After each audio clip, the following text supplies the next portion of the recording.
2015ના જમીન સંપાદનના કાયદા મુજબ માર્કેટ ભાવનું 4 ગણું જે વળતર આપવાની વાત છે એનો અમલ રાજ્ય સરકાર કરતી નથી। ગુજરાત સરકાર છે એ જંત્રી ભાવે ખેડૂતોને વળતર આપવાની વાત કરે છે। જે નોર્મ્સનું પાલન કરવું જોઈએ આ પાલન જ નથી કર્યું।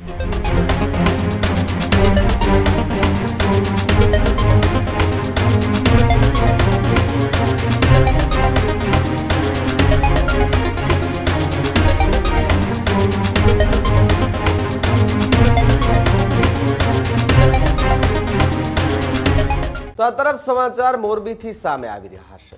મોરબીની અંદર વીજ પોલ વળતરને લઈને ખેડૂતો આક્રમક રીતે જોવા મળી રહ્યા છે। મોટી સંખ્યામાં ટ્રેક્ટરો સાથે ખેડૂતોએ ટ્રેક્ટર રેલીનું આયોજન કર્યું છે। ટંકારાના લતીપર રોડ પર ખેડૂતો ટ્રેક્ટર સાથે એકઠા થયા છે। 765 કેવી વીજ પોલના વળતર બાબતે ખેડૂતોનું આક્રમક વલણ જોવા મળી રહ્યું છે। ગુજરાત કિસાન સંઘર્ષ સમિતિના નેજા હેઠળ ખેડૂતો એકઠા થયા છે। પાલભાઈ આંબલિયા સહિતના ખેડૂત આગેવાનો પણ આ ટ્રેક્ટર રેલીની અંદર જોડાયા છે। ટ્રેક્ટર રેલીની મંજૂરી નહીં હોવાથી સંઘર્ષના એંધાણ પણ દેખાઈ રહ્યા છે। ત્યારે મોરબી કલેક્ટર કચેરી ખાતે આવેદનપત્ર આપી ખેડૂતો જે છે એ રજૂઆત કરવા માટે જશે તેવી પણ વાત સામે આવી રહી છે। છેલ્લા કેટલાય સમયથી જોઈએ છે કચ્છની અંદર જે વીજ પોલને લઈને જે ધમાસાણ જોવા મળ્યું હતું કે ભાઈ ખેતરોની અંદર એવો દાવો કરવામાં આવે છે ખેડૂતો દ્વારા કે અમારી પરમિશન લીધા વગર દાદાગીરી કરી અને અમારા ખેતરની અંદર જેમ તેમ ગમે ત્યાં આડા વીજપોલ ખડકી દે છે। ખેતર અમારું, જગ્યા અમારી અને દાદાગીરી આ તાનાશાહી જે છે તે કરવામાં આવે છે। ખેડૂતોને મારવામાં આવે છે। આ પ્રકારની વાત કરવામાં આવે ને આ દ્રશ્યો તમે જોઈ શકો છો। હવે આ દ્રશ્યોની અંદર મોટી સંખ્યામાં ટ્રેક્ટરો દેખાય છે અને ટ્રેક્ટરોની સાથે એ અન્નદાતા પણ દેખાય છે અને એ કહી રહ્યા છે કે ભાઈ તમે બળજબરી કરી અને પછી અમારા ખેતરમાં આ રીતે વીજ લાઈન ન નાખી શકો અને આવું આ વાહન જે છે તેની સાથે હવે ખેડૂતો એક થતા જોવા મળી રહ્યા છે। પાલભાઈ આંબલિયા કે જેમણે આ શરૂઆત કરાવી છે સાથે જ અન્ય ખેડૂતના આગેવાનો જે ખેડૂત આગેવાનો છે મોટી સંખ્યામાં એ પણ ઉપસ્થિત રહ્યા છે। આ જુઓ આપણે આ બંને દ્રશ્યો દેખાઈ રહ્યા છે કે જે ગ્રાઉન્ડના ટ્રેક્ટરો પહોંચી રહ્યા છે। બીજી તરફ ડ્રોનના એ દ્રશ્યો છે કે જ્યાં હજારોની સંખ્યામાં ખેડૂતો ટ્રેક્ટર લઈ હાથમાં પ્લેકાર્ડ બેનરો લઈ અને ત્યાં પહોંચી રહ્યા છે અને જે વીજપોલ કંપની છે તેમની સામે વિરોધ નોંધાવી રહ્યા છે અને એમનું પૂરતું વળતર આપવામાં આવે। એ વળતર જો નહીં મળે તો પછી ઉગ્ર આંદોલનની ચીમકી પણ ખેડૂતોએ ઉચ્ચારી છે। એટલે કે કચ્છથી ધીમે ધીમે વિવાદ જે છે એ હવે સૌરાષ્ટ્ર તરફ આવી રહ્યો છે, મોરબી સુધી પહોંચ્યો છે। મોરબીમાં પણ આ જ પ્રકારની સ્થિતિ કે અનેક દ્રશ્યો જોવા મળ્યા કે જ્યાં ખેડૂતો વિરોધ કરતા જોવા મળી રહ્યા હતા। પોલીસ સાથે ઘર્ષણના દ્રશ્યો સામે આવ્યા હતા। અનેક ખેડૂતોની અટકાયતના દ્રશ્યો જોવા મળ્યા હતા। ખેડૂતો પોતાને આપવીતી કહેતા હતા તે દરમિયાન પણ અટકાયત થઈ જતી હતી, પરંતુ ખેડૂતોના ગંભીર આક્ષેપો છે કે પોલીસ એમની સાથે મળી અને અમને અહીંયાથી હટાવવાના પ્રયાસ કરી રહી છે।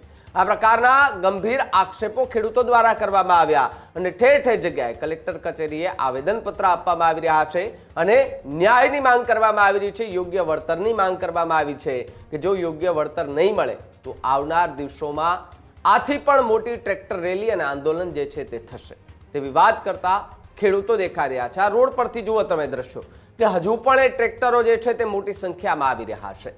ખેડૂતોની અલગ અલગ માંગો છે, એ માંગો જ્યાં સુધી નહીં સ્વીકારાય ત્યાં સુધી આ પ્રકારે ટ્રેક્ટર રેલી જે છે તે નીકળતી રહેશે તેવી વાત પણ પાલ આંબલિયા કરતા દેખાયા છે।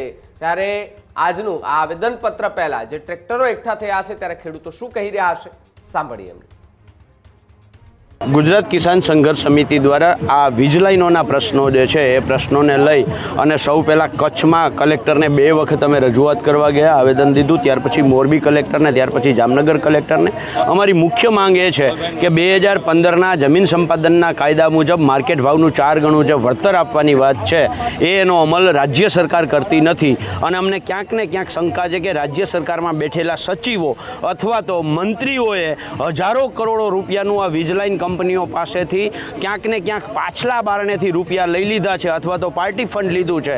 જેવી રીતે જમીન સંપાદનના કાયદા મુજબ રાજસ્થાન સરકાર એસઓપી કરી શકે છે તો ગુજરાત સરકાર એસઓપી શા માટે નથી કરતી? શું વીજ લાઈન કંપનીઓ પાસેથી એમણે મેં કહ્યું એવી રીતે પાછલા બારણેથી રૂપિયા લીધા છે, રિશ્વત લીધી છે કે પાર્ટી ફંડ લીધું છે, અને એના કારણે આ ગુજરાતના ખેડૂતોની છાતી ઉપર વીજપોલ ઊભા થાય છે. અને એની સામે આજે ગુજરાત કિસાન સંઘર્ષ સમિતિના માધ્યમથી આજે અહીંયાથી ટ્રેક્ટરો લઈ અને મોરબી કલેક્ટર સુધી અમે જવાના છીએ.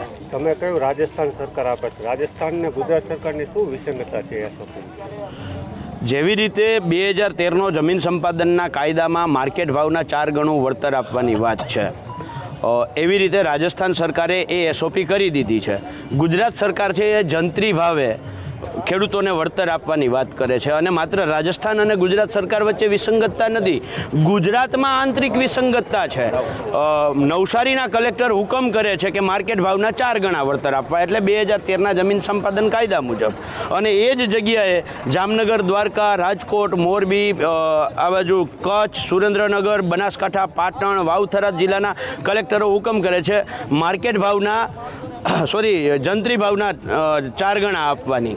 તો દક્ષિણ ગુજરાતની અંદર માર્કેટ ભાવના 4 ગણા વળતર આપવામાં આવે, અને સૌરાષ્ટ્ર, ઉત્તર ગુજરાત, મધ્ય ગુજરાતમાં માત્ર જંત્રી ભાવે વળતર આપવામાં આવે. એટલે ગુજરાતની અંદર એ વિસંગતતા છે. એટલા માટે અમે રાજ્ય સરકારને કહીએ છીએ કે બહુ સ્પષ્ટ અમારી માંગ છે કે માર્કેટ ભાવનું 4 ગણું વળતર આપવામાં આવે. નંબર 2, જે રીતે અત્યારે અહીંયા 765 કેવીની અદાણીની લાઈન નીકળે છે અને 765 કેવીની રિલાયન્સની લાઈન નીકળે છે, તો આ બંને લાઈનોમાં જે CERCના નોર્મ્સ છે, જે પંજાબ હાઈકોર્ટે હુકમ કર્યો છે કે એને જાહેરનામું જે આપે એ જાહેરનામાની અંદર ખેડૂતના સર્વે નંબરનો સમાવેશ થવો જોઈએ. આ લોકોએ ગામોના નામે જાહેરનામા આપ્યા છે, તો એ મુજબ જે નોર્મ્સનું પાલન કરવું જોઈએ, આ પાલન જ નથી કર્યું. પહેલાં તો કલેક્ટરોને અમે કહેવા માગીએ છીએ, સરકારને કહેવા માગીએ છીએ કે આ કંપનીઓવાળા તમારા કંઈ જમાઈઓ છે, એણે નોર્મ્સનું પાલન નથી કર્યું, તેમ છતાં એમને પોલીસ પ્રોટેક્શન મળે છે. અને અમે અમારા ખેતરમાં બંધારણે અમને મિલકત ધારણ કરવાનો અધિકાર આપ્યો છે, એ મુજબ અમારી મિલકતનું રક્ષણ કરવું એ પોલીસ અને સરકારની જવાબદારી છે. અને એની જગ્યાએ અમારું રક્ષણ કરવાની જગ્યાએ અમારા ખેતરમાં થાંભલા ઊભા કરવામાં આવે છે. એટલે અમારી પહેલી માંગ એ છે કે આ બંને લાઈનો રદ કરવામાં આવે અને ફરીથી CERCમાં જઈ અને લાયસન્સ લઈને આવે. આ અમારી બહુ સ્પષ્ટ માંગ છે. ટ્રેક્ટર રેલી સિવાય શું શું આયોજન? આજે અત્યારે અમે અહીંયા અમારા આગેવાનો જે કિસાન સંઘર્ષ સમિતિના સાથીઓ છે એ બધા જ વાત કરશે. સભા નાની એવી રાખી છે, અને ત્યાર પછી અમે ટ્રેક્ટર સ્વરૂપે મોરબી કલેક્ટર પાસે જવાના છીએ.